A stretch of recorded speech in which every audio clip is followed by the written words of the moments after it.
Je vous propose de reprendre. Allez, c'est parti. Donc j'ai le plaisir d'accueillir Bernard Merialdo d'Eurecom.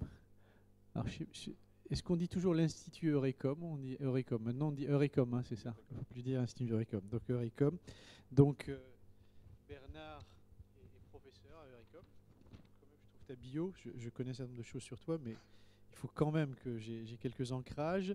Et Bernard est professeur, il est responsable du département communication multimédia. Et ses travaux concernent le développement et l'utilisation des techniques d'apprentissage pour l'analyse, le traitement, l'indexation et le filtrage de l'information multimédia. Donc aujourd'hui, il va nous parler justement des traitements des données multimédia. Ça tombe bien.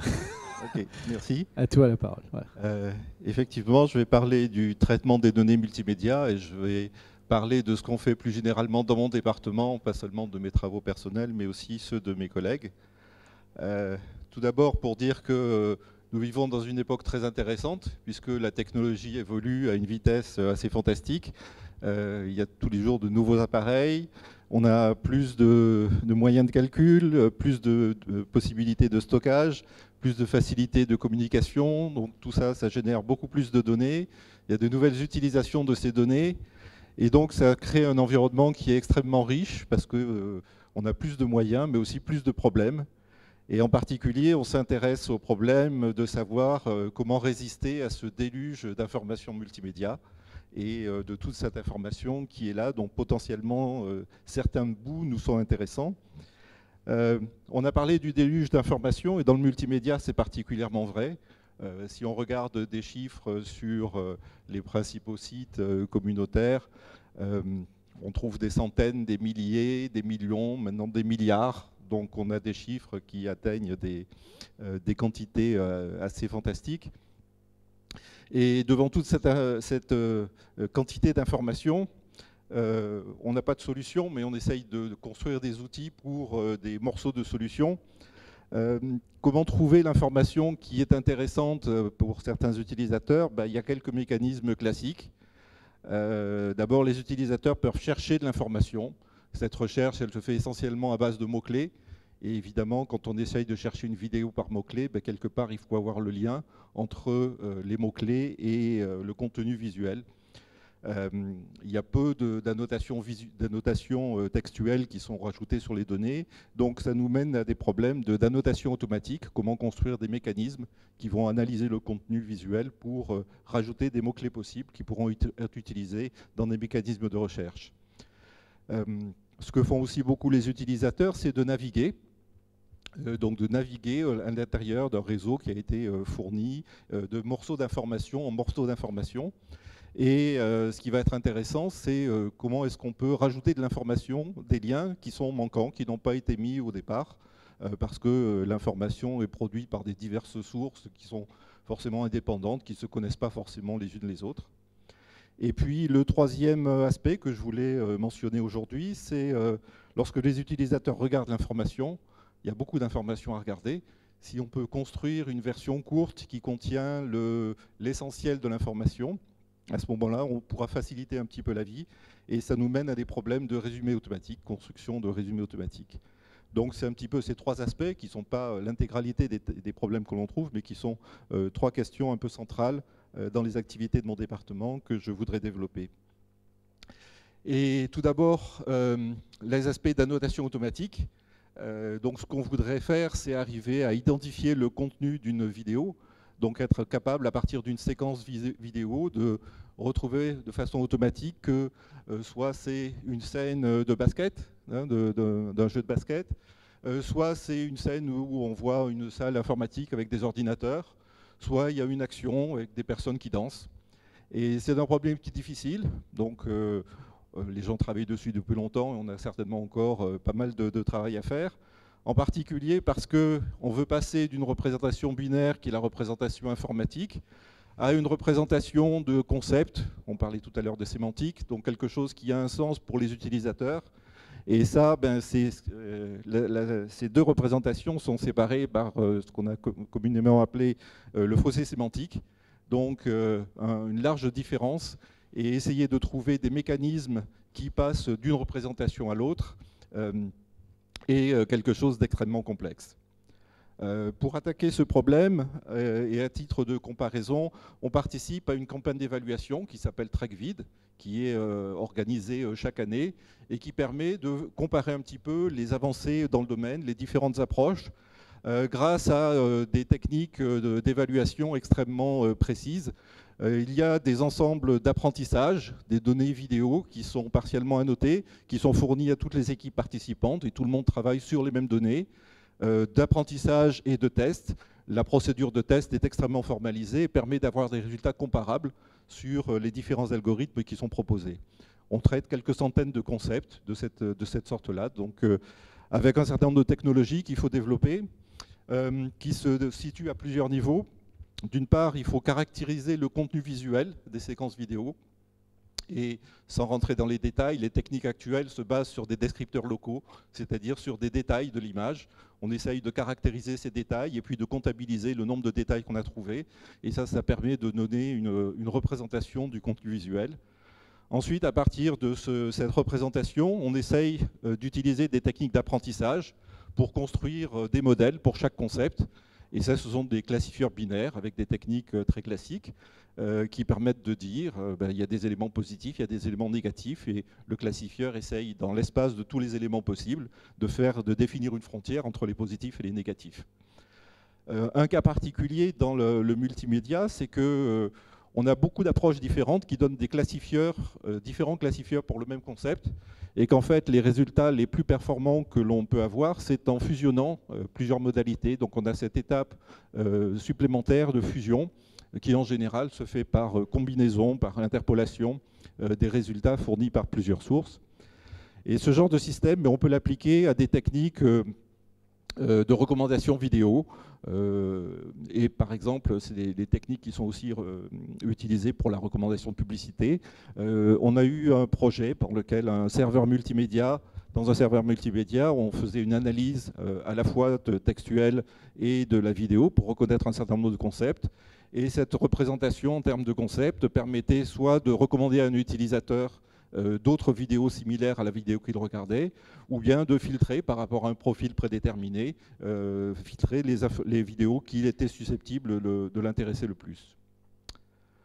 Un point de détail sur la notation automatique, le fait que les techniques reposent sur des techniques d'apprentissage pour lesquelles on doit avoir des données annotées. Et les annotations sont un grand problème parce que si on veut qu'elles soient vérifiées manuellement, ça revient extrêmement cher. Donc ça limite la quantité d'informations que l'on peut utiliser. Bien sûr, on pourrait se dire qu'on peut annoter automatiquement, mais vu que les techniques d'annotation automatique ne sont pas parfaites, on risque de rajouter du bruit et on risque aussi de se limiter aux phénomènes qui sont modélisés dans les techniques d'apprentissage, dans les données d'apprentissage, et donc qui ne permettent pas de généraliser. Récemment, on a travaillé sur une approche comodale, utilisant à la fois la vidéo et l'audio et permettant de combiner les deux modèles avec une idée très simple qui est les idées de co-apprentissage permettant d'utiliser les deux modalités. L'idée, c'est qu'à partir d'un petit nombre de données annotées, on va construire un modèle visuel et puis un modèle audio, donc un modèle qui permet de reconnaître les gens d'après leur visage ou d'après le son de leur voix. Et avec ces modèles, on va pouvoir regarder des données annotées, des données non annotées, et essayer de trouver la personne que l'on a reconnue. Alors, l'intérêt, c'est qu'on a un degré de confiance dans ces reconnaissances, et donc on peut se limiter aux données pour lesquelles on a le plus confiance. Ces données, on peut les rajouter de façon automatique dans l'assemblée d'apprentissage avec la notation, et une fois qu'on a reconnu un visage, on peut rajouter aux données d'apprentissage la voix correspondante, ce qui permet d'augmenter et d'améliorer le modèle de la voix, qui lui-même va aller rajouter d'autres données. Donc ces techniques de co-apprentissage entre plusieurs modalités donnent des potentialités qui sont extrêmement intéressantes et qui ont été récemment reconnues, puisque le doctorant qui a fait ces travaux fait partie des lauréats du prix de la meilleure thèse de la Fondation. En ce qui concerne l'ajout de liens, il y a beaucoup d'informations qui est publiée sur le web par des sources indépendantes. Et en général, il y a peu de relations entre ces informations. Donc il est extrêmement utile et intéressant de découvrir automatiquement, de rajouter de nouveaux liens, de façon à ce que les utilisateurs puissent facilement naviguer de morceaux d'information à morceaux d'information selon des chemins d'intérêt. Et on a beaucoup travaillé ces derniers temps sur un cas particulier qui est celui des événements. Donc les événements, c'est une occasion où de nombreuses personnes se réunissent en un endroit donné, à un instant donné, hein, par exemple cette conférence. Et il y a un certain nombre de sites qui décrivent des événements, en particulier les événements culturels, et puis beaucoup d'informations qui est publiée, par exemple, sur les réseaux sociaux. Les gens peuvent prendre des photos à l'occasion de ces événements, peuvent échanger des tweets, etc. Donc le fait d'arriver à relier les informations qui sont publiées de façon indépendante sur ces différents sites, elle permet de faire des choses du genre permettre à un utilisateur, à partir d'un concert, donc un concert va se passer à un endroit donné, avec un certain interprète qui va produire un certain programme. Si on est intéressé par l'endroit, on peut avoir des vues sur l'endroit, avoir des indications géographiques, des itinéraires. Si on est intéressé par l'interprète, on peut avoir le calendrier des événements à cet endroit ou par cet interprète. On peut avoir des détails sur la biographie de l'interprète, sur sa discographie, etc. Donc ces informations, étant reliées, peuvent construire une nouvelle application qui permet à l'utilisateur de facilement d'accéder, selon ses intérêts et ses besoins, aux différentes informations qui étaient publiées de façon indépendante. Alors, il y a un certain nombre de technologies que l'on doit développer pour réaliser ce genre de processus. Bien sûr, il y a des technologies de recherche d'informations et de récupération de l'information à partir des différentes sources. Et puis, ces informations, il faut les modéliser, il faut leur donner une interprétation. Et cette interprétation, on doit ensuite la formaliser dans un modèle unique. Et là, on utilise beaucoup les techniques du web sémantique pour arriver à formaliser et à relier des informations publiées indépendamment. Parfois, ces informations, elles sont imprécises, et donc il faut faire des liens sémantiques en fonction de mesures de similarité. Par exemple, une information géographique, l'adresse d'un lieu, peut être représentée soit par une adresse, soit par des données GPS, et il faut savoir quand est-ce que ces deux informations représentent en fait la même identité. Ce genre de technique, on l'utilise à l'heure actuelle dans un projet de second écran, où à partir d'un programme de télévision, on va analyser des contenus de ce programme et rechercher des informations correspondantes sur le web, et permettre à l'utilisateur, pendant le programme, d'aller consulter ces informations sur un écran, sur une tablette par exemple, qu'il pourrait utiliser chez lui. Dernier point, le résumé automatique. Les vidéos sont très intéressantes, mais en général très longues à regarder. Et il est important d'arriver à identifier les éléments intéressants et de construire une vidéo plus courte qui préserverait l'essentiel de l'information, ce qui permettrait à l'utilisateur soit d'avoir directement l'information qui l'intéresse, soit de se rendre compte que cette vidéo n'est pas celle qui l'intéresse et passer à une autre. Le fait de créer des résumés est un problème qui est un ancien problème et qui est très intéressant parce qu'il soulève de nombreuses difficultés. Bien sûr, il y a les difficultés de créer un résumé. Ça veut dire qu'il faut avoir une certaine interprétation du contenu, de l'intérêt du contenu par rapport à un modèle. Il y a des techniques de construction itérative de résumés. Et ce qui est intéressant, c'est que pour le résumé, le problème n'est pas seulement de construire le résumé, mais aussi de savoir si le résumé qu'on a construit est bon ou pas. Donc la qualité, le problème de l'évaluation est en fait un problème en soi. C'est une question qui ne se pose pas dans la notation où pour un concept, on peut savoir si le concept est présent ou pas. C'est très facile de le vérifier manuellement. Par contre, pour le résumé, il n'y a pas de résumé parfait, mais par contre, il y a des bons et des mauvais résumés. Donc le fait de modéliser l'évaluation de la résumé est en soi un problème.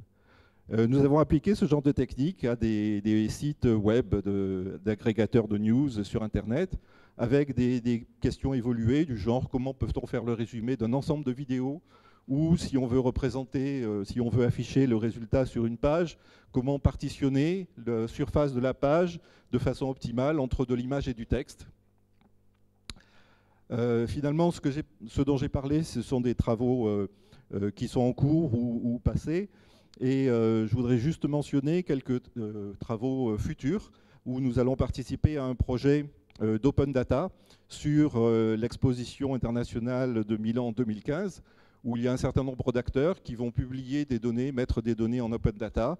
Et donc, nous participerons à un projet pour exploiter ces données et construire des applications utiles pour les visiteurs qui leur permettront de savoir ce qui se passe et aller en fonction de leurs intérêts, profiter au mieux de leur visite. Voilà, les travaux que nous présentons, nous les présentons largement dans la communauté internationale et de temps en temps, les gens apprécient ce que nous faisons, donc nous en sommes très contents. Et bien sûr, c'est juste un très rapide survol de ce que nous faisons à Eurecom. Et tout ce dont j'ai parlé est le fruit du travail de mes collègues, que je remercie. Et je vous invite à nous contacter ou nous visiter si vous voulez plus de détails. Merci beaucoup.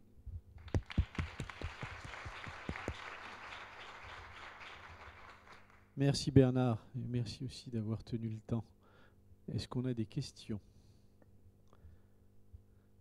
Amel.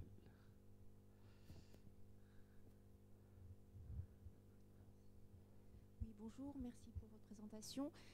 Vous avez parlé à un moment de similarité sémantique, donc je voulais savoir ce que vous mettez comme algorithme derrière. Quelle technique vous utilisez? Oh, il y a des techniques classiques.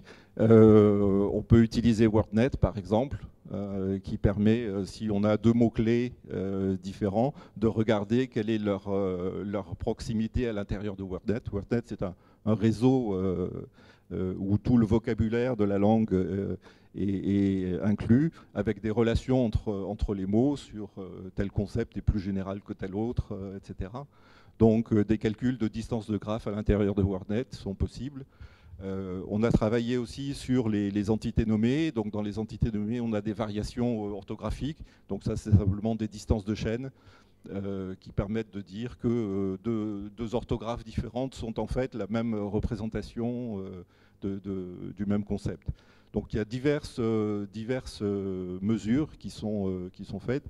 Je peux citer également, par exemple, on s'est intéressé aux photos géolocalisées, de savoir si des photos qui sont prises au même endroit, à peu près au même endroit et à peu près au même moment, correspondent au même événement ou pas. Et donc ça en fonction de l'événement et en fonction de ce que veut dire le à peu près au même endroit et à peu près en même temps, on peut avoir comme ça des mesures de confiance sur le fait que le contenu correspond au même concept ou pas. Donc en fonction des modalités, il y a des techniques assez classiques qui sont possibles. Merci. D'autres questions? Est-ce qu'il y a d'autres questions? Il y a une question ici. Bonjour, merci pour votre présentation. En fait, j'avais une question sur le co-apprentissage. En fait, comment ça se passe? Plus fort. Excuse-moi. Donc, sur le co-apprentissage, comment ça se passe quand il y a des erreurs durant la phase d'apprentissage? Est-ce que ça se propage? Est-ce que c'est robuste aux erreurs? Parce que j'aimerais bien savoir comment ça marche, quoi. Alors, il y a des modélisations théoriques. Si on fait des hypothèses de qualité sur les premiers modèles, on a effectivement des limitations de l'erreur en termes de propagation. Hein. Donc il y a une partie théorique. Ensuite, il y a une partie pratique qui effectivement fait que la pratique suit ou non la théorie, parce que la théorie n'est qu'une approximation de la réalité et la réalité a beaucoup plus de phénomènes. L'idée quand même, c'est que le co-apprentissage permet de ne rajouter que les informations dont on est les plus sûrs, donc on rajoute le minimum d'erreurs possibles. Voilà. Donc c'est ça l'intérêt et c'est ça qui fait que le potentiel de la technique.